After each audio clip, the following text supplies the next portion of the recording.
setelah dunia itu ada alam apa? Kubur. Sebelum pindah ke akhirat, pertengahannya ada alam kubur.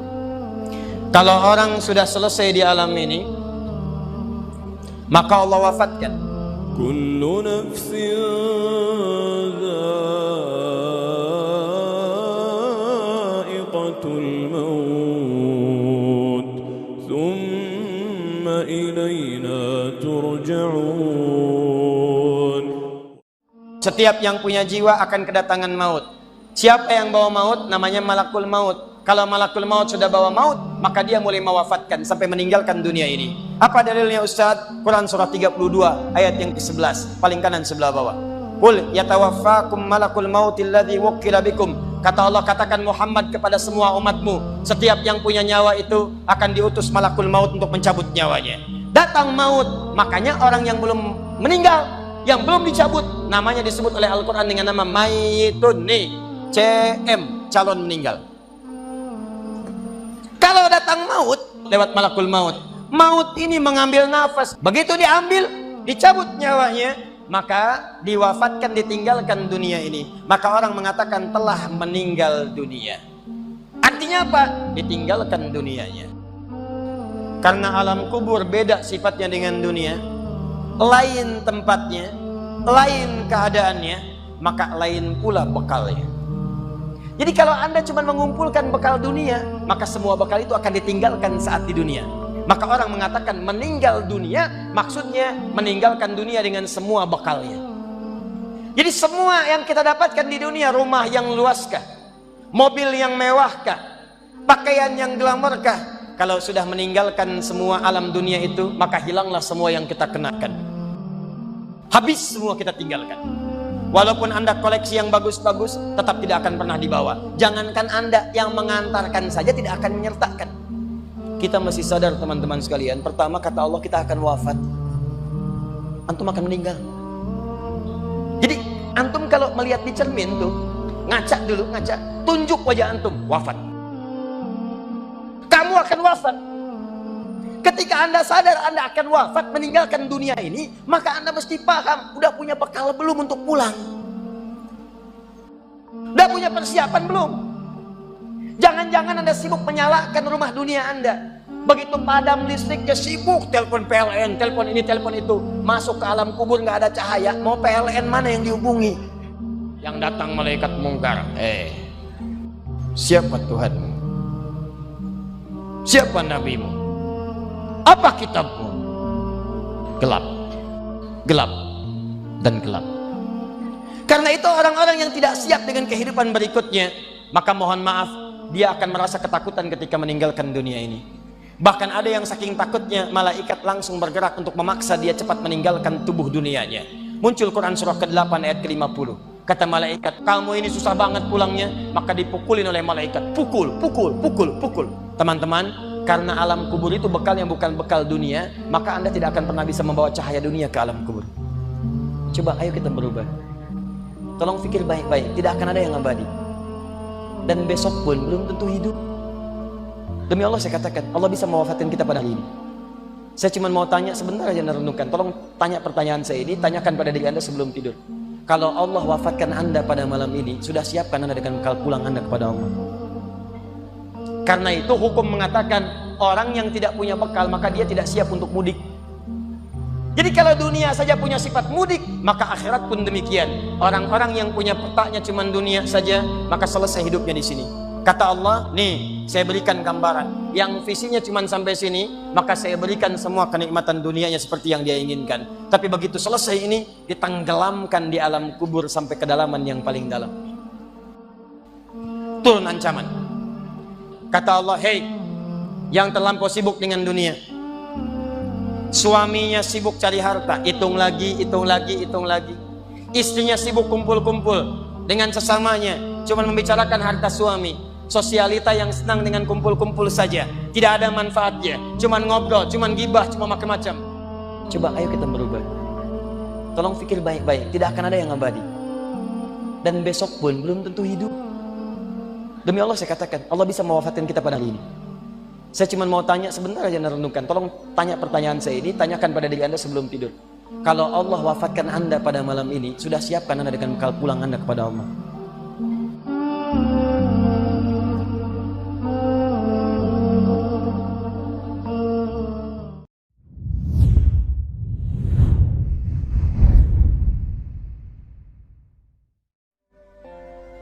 Gumpalan tanah akan jadi bantal kita. Muka dibuka dihadapkan ke arah kiblat. Setelah itu ditutup liang lahat kita dengan kayu. Israel datang memanggil, jasad terbujur di pembaringan. Saya akan kembali ke tempat asal dari mana saya datang untuk kembali mempertanggungjawabkan seluruh perbuatan saya dalam kehidupan ini. Manakala upacara pelepasan selesailah sudah, dimasukkan kita ke keranda jenazah, digotong orang, bismillah wa ala millati rasulillah, dibawa ke tempat peristirahatan terakhir katanya. Padahal dulu kalau mau kita istirahat, ke villa lah kita, ke Bali lah kita, ke Hong Kong lah kita, ke tempat-tempat tamasya yang indah. Oh, rupanya akan sampai juga perjalanan menuju tempat peristirahatan terakhir yang luasnya tidak akan lebih dari 2 kali 1 meter. Diusung orang kita, diantarkan orang banyak. Manakala sampai ke atas liang lahat, pengusung jenazah dibuka, diturunkan kita ke liang lahat, dibaringkan. Gumpalan tanah akan jadi bantal kita. Muka dibuka dihadapkan ke arah kiblat. Setelah itu ditutup liang lahat kita dengan kayu. Masih belum kurang diuruk dengan tanah. Yang menguruk orang-orang yang tadinya mencintai kita, menyayangi kita. Tapi ketika jasad sudah ditinggalkan ruh, habis rupanya cintanya. Coba jasad kalau sudah ditinggalkan ruh, 3 hari aja di rumah, serem. Ya mayit, siapa yang betah nemenin mayit? Lalu bila upacara pemakaman selesai, maka berusahalah semuanya. Para pengantar akan kembali ke rumahnya masing-masing. Maka masuk kita ke alam kehidupan, yaitu yang disebut alam barzah atau alam kubur. Apa selesai hidup sampai di situ? Tidak. Hanya beberapa langkah setelah yang mengantar kita pulang. Diriwayatkan dalam hadis Bukhari dan Muslim, bila seseorang sudah diletakkan di kuburnya, lalu yang mengantar kembali pulang, maka roh si mayit akan dapat mendengar bunyi terompah orang yang pulang itu. Bunyi terompahnya terdengar. Datang 2 malaikat menanyakan dia dengan pertanyaan-pertanyaan yang kalau bisa dijawab dengan betul, 2 malaikat yang bernama Munkar Nakir akan bilang, jawabanmu betul, tenanglah kau di sini, naumatal arus, tidurlah kau di sini seperti tidurnya pengantin.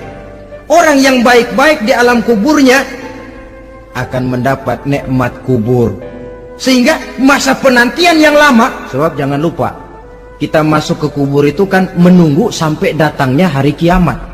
Jadi kalau kiamat umpama masih 1000 tahun lagi, ya 1000 tahun kita menunggu.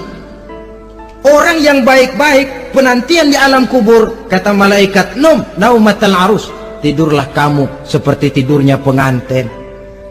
Bagaimana sih tidurnya pengantin? Nggak berasa.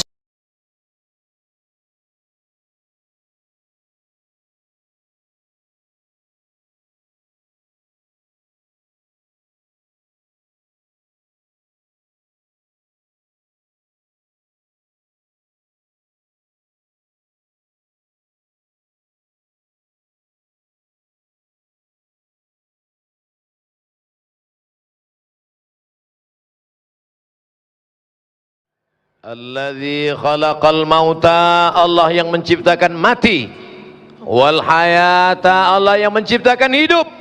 Pasangan hidup adalah mati, pasangan sehat adalah sakit, pasangan cantik adalah keriput dan layu.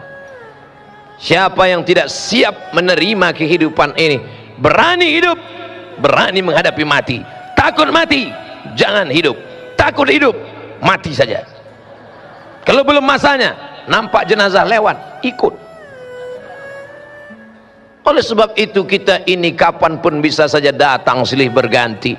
Kemarin, beberapa hari yang lalu, dulu kabarnya tsunami itu melalui proses gempa dulu. Gempa dulu, air naik. Sekarang enggak pakai DP, langsung aja. Malam ini masih terjadi, saudara kita di Cisolo terjadi sekarang gempa. Apa maknanya ini? Mengingatkan kita bahwa dimanapun kau berada, di pantai. Bingung saya Pak Ustadz, ini malam tahun baru mau kemana? Mau di pantai takut tsunami, mau di bukit takut gunung meletus, mau main kembang api takut anak gunung Merapi terpancing, mau di rumah takut gila. Kenapa engkau tidak buka TV? Lihatlah acara peringatan tentang kematian akan tiba. Aina ma takunu, dimanapun kau berada.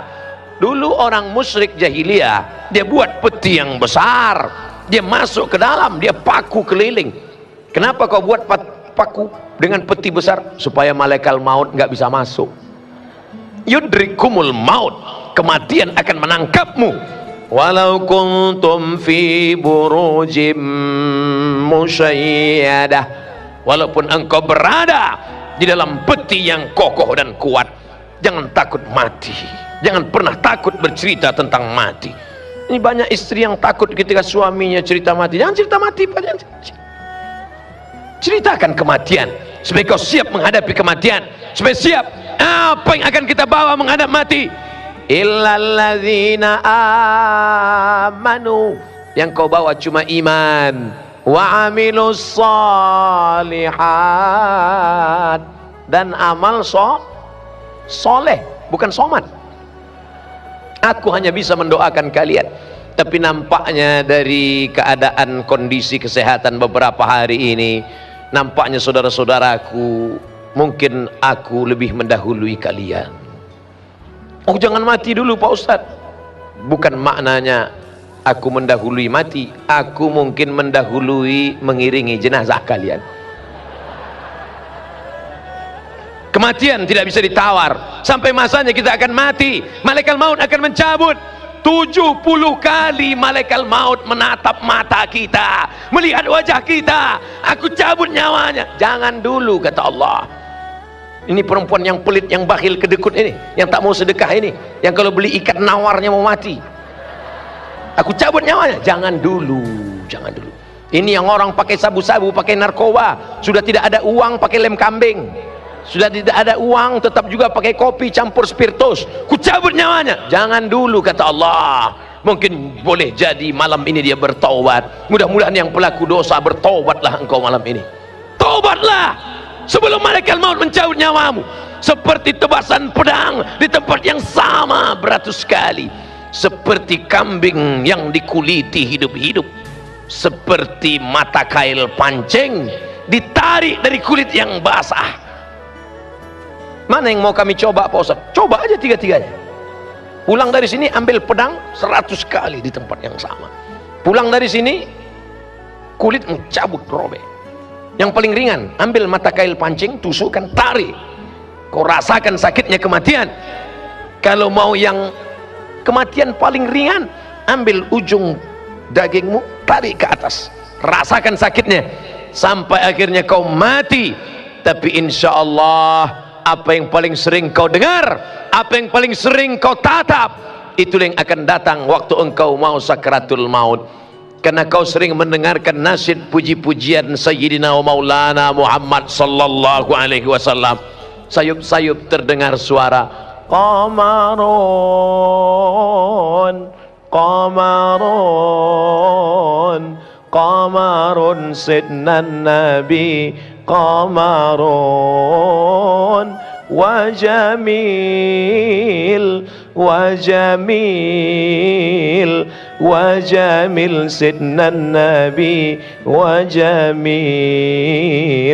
Oh, saya nggak tahu lagu itu Pak Ustadz. Lagu apa yang kau tahu? Itu yang akan datang ke telingamu nanti. Itu yang akan datang merusak akidahmu. Di saat sakaratul maut, kita berdoa pagi, petang, siang dan malam. Apa yang kita minta? Allahumma khtim lana bihusnil. Banyak amalmu ke Makkah bolak balik, tidak ada maknanya.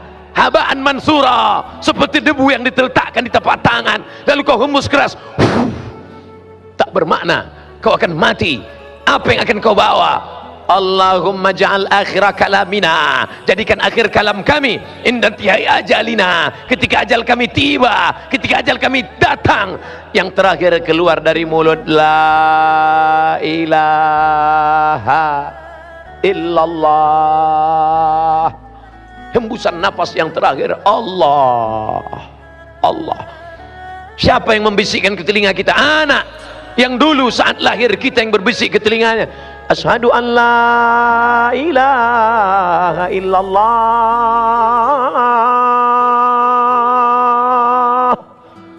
Anak-anak yang belum diazankan dulu waktu kecil, jangan kau azankan lagi sekarang. Jangan gara-gara mendengar ceramah ini pulang dari sini panggil anak, nak sini sebentar. Asyhadu, udah semester 3. Hadisnya jelas, statusnya hadis hasan, disebutkan dalam kitab Sunan At-Tirmidzi. Nah, saat engkau lahir dulu aku yang mengazankanmu. Apa yang kami inginkan sebagai orang tua, kami sebagai ayah, kami sebagai ibu, kami tidak ingin kau belikan mobil yang besar. Untuk apa mobil besar? Kredit. Kami tidak ingin kau bangunkan rumah yang mewah, kau bangunkan rumah tinggi berlantai 2. Kami tidak bisa naik ke atas, kaki kami sudah kena asam urat. Yang kami inginkan, nak, saat kami mati meregang nyawa, engkaulah yang membisikkan ke telinga kami, la ilaha illallah. Menetes air mata, mulut pun mengucap la ilaha illallah. Tapi ada orang susah mengucapkan la ilaha illallah. La ilaha illallah. Berapa harga sawit? Kenapa? Karena otaknya dunia, isinya materi. Malam ini kita sedang diingatkan bahwa kita akan mati menghadap Allah, dan kita ingin lafaz terakhir yang keluar dari mulut kita, la ilaha illallah. Assalamualaikum warahmatullahi wabarakatuh. Hai sahabat religiwan semuanya, semoga usia bertambah, istiqomah juga semakin bertambah, amal bertambah, maka bertambah pula kesiapan kita untuk tetap menebar kebaikan. Assalamualaikum warahmatullahi wabarakatuh. This is the end of the rich, and this is the end of the poor, and this is the end of the most beautiful woman, and this is the end of the most ugliest, and this is the end of the poor and the rich. Everyone, this is the end, and this is the end. Finally, you're supposed to wake up, and you're supposed to realize that you don't have much time in this life. Very soon we're gone. Allah Azza wa Jalla says, "Alhaakum at-takathur." This has distracted you. At-takathur is this, the money. ألهاكم حتى زرتم المقابر, until you visit the grave, until you die and you're buried. And Allah Azza wa Jalla is saying, until when? Until when is this going to distract you? Until the day you die? By Allah, I can guarantee and swear to it that more than 90% of us here have enough money to live for the next few years.